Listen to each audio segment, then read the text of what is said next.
Michael. He's Abdul. We're back today. We're going to talk about churn and why churn is one of the most important SaaS metrics in the SaaS business. If you haven't read this book, I strongly suggest it. I don't read a lot of books, but I've read this book now 3 times. It's Product-Led Growth by Wes Bush, and he talks about churn in here. And we'll talk about it as well, but how actually reducing your churn can actually increase your revenues almost more quickly than adding additional clients or acquisition, things like that. So first, let's talk about what churn and how many different types of churn. I'm just going to say there's 2 types of churn that I know about, because this is really more Abdul's world. He understands this a lot more, being at where he was previously. But user churn and revenue churn. And some people are like, oh, those are the same thing. No, they're not. They're significantly different, actually. So let's talk about what churn is and how many different types there are. Okay, thank you, Michael. So yeah, I think you did kind of steal my thunder by naming the main 2 kinds of churns, because that's like these are the main, because then it's very different with like some businesses might be recording different type of churns as well. Like in case of an agency, they might be recording a particular services churn rate, right? Like how much is a particular service churning out. So but I think when you talk in a general way, user churn and revenue churn, these are the main 2 types of churns that are there. In a very broad way, I think everyone does know what churn is, but just to kind of give you the definition, is like your churn rate is the percentage by which your customers cancel or you lose customers, right? So like your acquisition rate is how many customers you're bringing in. Your churn rate is how many customers you're losing from the bottom end. So I think these are the 2 main things. And unfortunately, like especially in SaaS world, and I think in every kind of industry, acquisition is where people keep the most focus on, because in a very straight kind of a mindset, the more kind of people you bring in, the more revenue you bring in, right? But when it comes to recurring revenue, when you're running an agency or you're running a SaaS business or you're running any kind of recurring business, churn kind of is the kind of a metric that can kind of make or break a business. Even it's almost like the silent killer, Yeah. right? You don't really know that it's happening because you're like, oh, I'm getting all these sales. Well, it doesn't actually matter how many people are coming in the door. It almost matters more how many people are going out, Yeah. right? So it can be the silent killer, or it can be kind of your biggest advantage as well, right? It can be your biggest true. advantage if you have a low churn rate, like if you're a company which has 1 or 2%, or even like lower than that churn rate. Those are the companies you see kind of do hyper growth, because you cannot do hyper growth just depending on acquisition, right? In a product or an agency business, you have to have your churn under control as well, right? So I think comes into the next point that we had was like, how does churn affect everything, right? I think like I'd like to know like when before like kind of coming into this kind of you become merging into this product and services kind of a mindset. How did you think about churn? Did you even think I about didn't it? think about churn. I just thought about it as cancellation rate. Yeah. Right. So I think some people think they're the same, right? And they kind of are, but they're really not, because like you said, churn is broken down into a number of different Yep. things, like And the way it's customers and calculated, revenue. the way it's Yeah. calculated So as well. I was just calculating it. Let's see. I was actually doing both, but I wasn't. I was calling cancellation rate instead, and I would monitor what it was every month versus the month versus where we are, how many clients we added, and what the net growth was on that. Is kind of how I would look at it. Not necessarily the. It kind of gets back to, it's like tough to have one client that's more than 20% of your business, because when that person churns, there goes a That's big yeah, volume of. that's why in churn, you've divided revenue churn and user churn, because that's the main thing, right? Because sometimes you might not see that in a user churn. If you have, let's say, 1,000 customers, losing one customer, you might not notice a big difference in the user churn. But if he takes away 20% of your revenue is getting a big hit, right? And I think uh, one thing that I've seen with my experience is that you'll always have a churn rate, like because you normally don't get a negative churn rate unless you've just hit a really good sweet spot in some industry, right? But normally, what happens is your revenue churn the aim should be to never have a negative revenue churn, right? And in like the example that you mentioned where you have a customer that is 10, 20, 30% of your revenue, definitely, even without revenue churn, that's a different problem you have to think about as well, right? Because that's, another business problem in itself when you have one customer with 20% revenue. Yes. But in terms of churn, the goal is to never have, kind of have revenue churn. You should always have negative revenue churn here, because that means you're growing. If you are having revenue churn, that means you're not growing, you're going down. The business is going down, the revenue is going down. So negative churn should always be revenue churn should always be in the negative. And I think just to mention, like the example that you talked about in the previous video when you were touching churn, that kind of we're using bare metrics, and like Yeah, I was actually going to talk about that exactly. What happened today is I actually had our first client cancel. Let me just set it up and then you Yep. can explain why, because we haven't even talked about it yet, right? Yep. So I have roughly 100, 200 clients on our platform, right? We had one client cancel, and my user churn says 20%. Yep. Now, as I And do math, yeah. that's not 20%, Yeah. right? That's whatever percent that is. That's like 0.5%, Yeah. right? But it came as 20%, and I was like, "Hey, Abdul, what's going on Yeah. here?"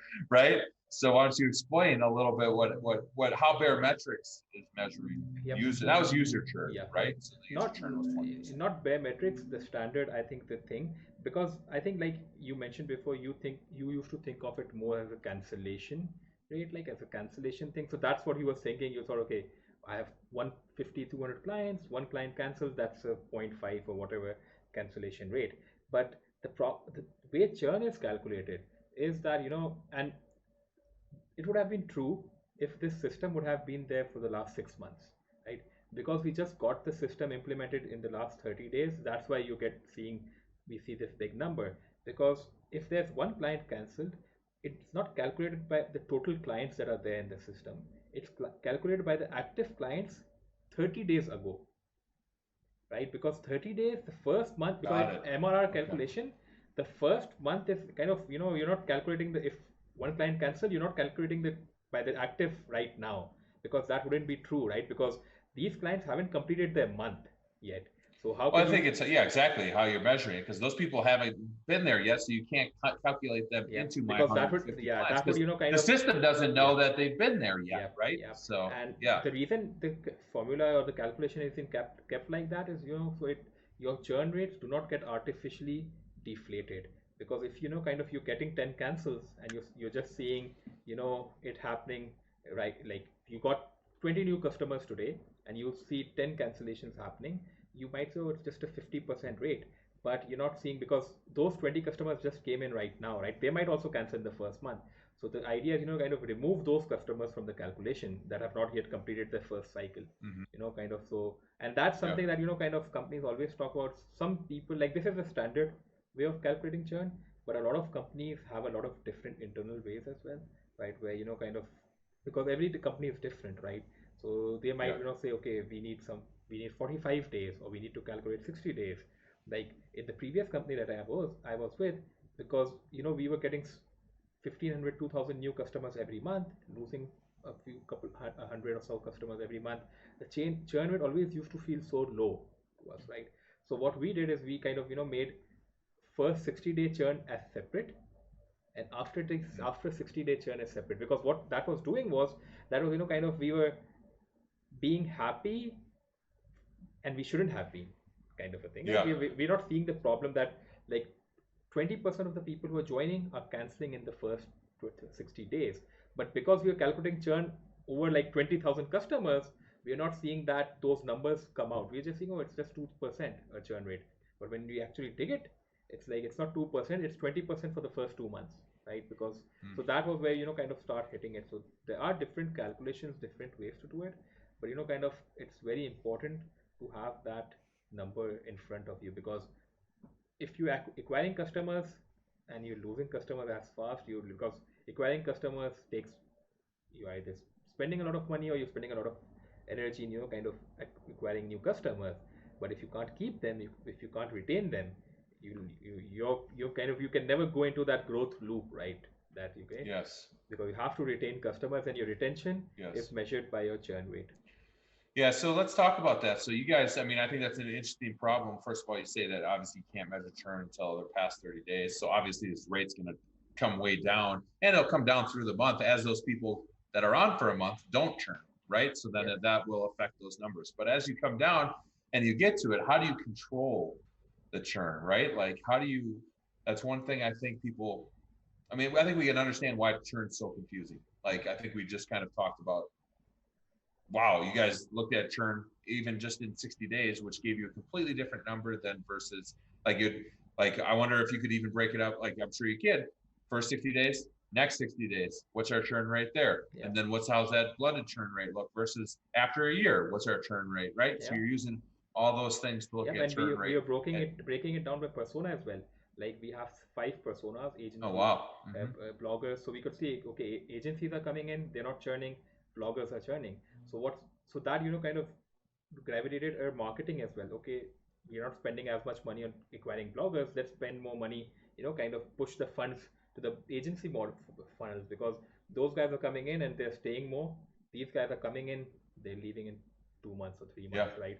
So Yeah. it just kind of churn. Once you start looking at churn so closely, it just helps you in acquisition as well, because you start learning so much more things about the personas that you have, the type of customers that you're getting, which customers are sticking, which type of personas are sticking, which kind of we even used to calculate it by, because we had like 5 providers like DigitalOcean, Google, all those things. So we used to Yeah. what was, if they used to like, what's the churn rate of people who launched these servers, what's the churn rate of people who launch Google servers, kind of breaking. Because once you have a system in place, all these are just variables, right, that you can just put in place. You just need a core system in place to start calculating these, and then it's just some data manipulation that you have to do. And it's interesting to hear you say that once you learn more about your churn rate, you were able to help fix your acquisition, because obviously you're learning about why people are canceling. Yep. Okay, how can we fix those things? Oh, it's a product thing. Oh, no, it's a service thing. Whatever it might be, then you can address those areas of churn, right? To how to And control it a yeah, little bit and better. also understand like which type of customers are better for you, because you can see, okay, these particular type of customers come in, they don't stay longer. So that kind of helps you Yeah. model or focus your acquisition, right? That you don't go after those customers, and let's not go after those customers. Let's not go after those like those regions as well, because you have different churns by regions. So let's not go after that region. So kind of gives you Wow. so much Mhm. more. And then what happens is those gives though that kind of gives more ammunition to the marketing team as well, because then like if someone comes to you and says, okay, you see, this is the data for the last 2 years, this particular type of customer stays for longer, doesn't churn that much, but costs more to acquire, you'll be okay. It's fine, because it makes more sense, right? Because it's Yeah. they'll stay longer. The data is doing the talking, I think. And Yep. churn data is the best data you can have, like from a marketer point of view as well, right? Because that kind of just shows. And when it comes to and churn is, I think, the more I read about evaluations of businesses, of how startups are evaluated, churn is playing a big role there as well. Because if you have low churn, that means your product is sticky. You have a sticky product, right? People are not canceling that much. So it just kind of, Yeah, if and you I think start that thinking about it, it's affecting no, everything. yeah, if you think about it, because I was just part of that acquisition that happened, that we could see that they looked at contracts, right? Because they were much more of a service-based business, and they evaluated it, and they had to make sure the contacts were all nice and tight, and that's why people offer discounts for a year, right? Because obviously now you're not going to churn for a year. That's Yeah. going to help the bottom line of your business just in general, just not even just your revenue as well, right? So I think it's a driving factor that people talk about 5% of the time Yeah. when they should be talking about it as much as they talk about sales and marketing. Yeah. Like that's how I think now of it. Like that's how important that number is in the business. So And I think the question you had, like, kind of, stopping churn, like, kind of, how do you control churn? I think that's where a lot of product businesses can learn a lot from the services businesses, right? Because like when, like, just mentioning the last example of the last company or products that I've worked with before, or churn stopping methods were also very automated, I would like to say, right? Kind of when someone is going to cancel, asking them questions, trying to give them an offer, trying to preempt if someone is about to cancel. Like, okay, they had like 20 sites in the account, they're canceling every week. that's like an alert that they're about Yep. to churn. They're getting ready to move their site. So a lot of automation going on in reducing churn. But something that when I kind of see with you guys and like on the services model, like it's more okay. Let's talk, right? Let's talk. A lot of talk goes in, and kind of that's something where products can learn from services on how to stop churn. Like it's not just I sometimes you think have some to of talk. both, right? Yeah. Like there should be some Yeah. flagging that happens that Yes. alerts the client and alerts us. Yes. But then How to after handle it. halfway through the Yeah. point, Yeah. then we raise the hand and we talk to them. And then like that's I think how we'll approach it, Yeah. right? We'll see Yeah. some churn, like if people start to, like you said, move sites. If they move more than 5% of their sites, boom. Hey, is everything okay? Well, people, maybe have a preemptive chat that goes out to them. Do you want to jump on the phone and talk about our service? Blah blah blah. What's going on? So we can find out those types of things, right? Yeah. And, there was something that you were talking And about that I wanted to dive more into. Can't remember now. Oh, I should wrote it down. Keep going. Go ahead. okay. Okay. And I think one more thing that kind of helps in churn, especially on a product point of view, are NPS ratings that we kind of Yep. very used like a lot. Like once a customer is there for 15 days, 30 days, send them an NPS survey in the product itself. Ask them, so you can kind of promoters, detractors.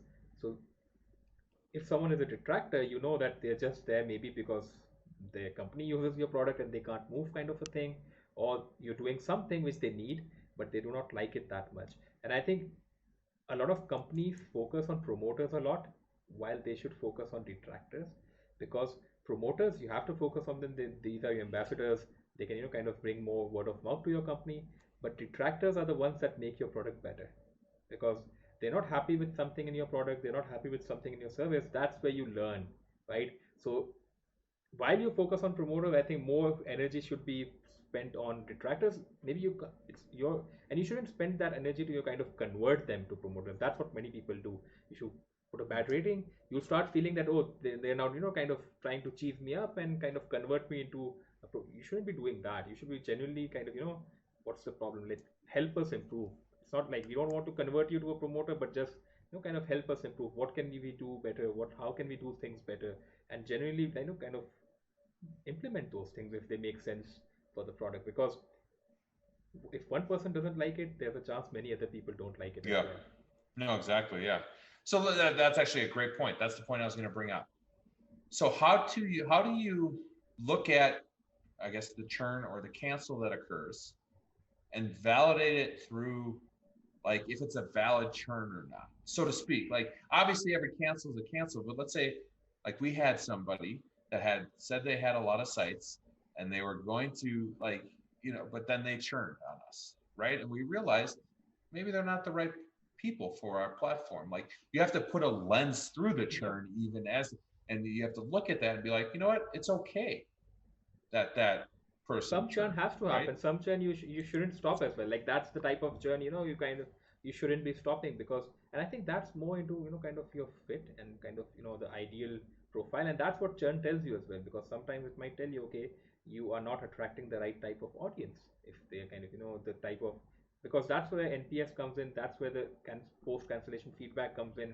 Kind of see why they cancel, why they churn, and sometimes those reasons you might say, okay, not much we can do with that, because even though kind of once you have a lot of customers and you want to make your product good, one one way of making a product not good is trying to do everything for everyone, right? That's like a way of making it not good, because that would be a product that would be all over the place. So sometimes you kind of say, okay, no, this is something we don't want to do, or this is some type of Well, then product. that's kind of gets to the, like, everybody niching down in an Yeah. agency world, right?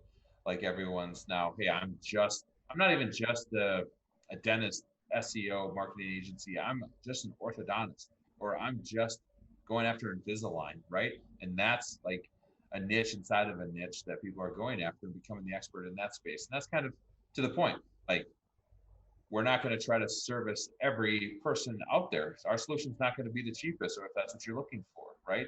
Or if you're looking for whatever, I don't know, like some service that isn't part of what we're offering, yeah, we're not the right fit, right? We're not going to do custom development for your clients inside of our platform at the same price, right? That's not going to happen. So, but it's a great conversation. I think everyone needs to understand it and and watch it.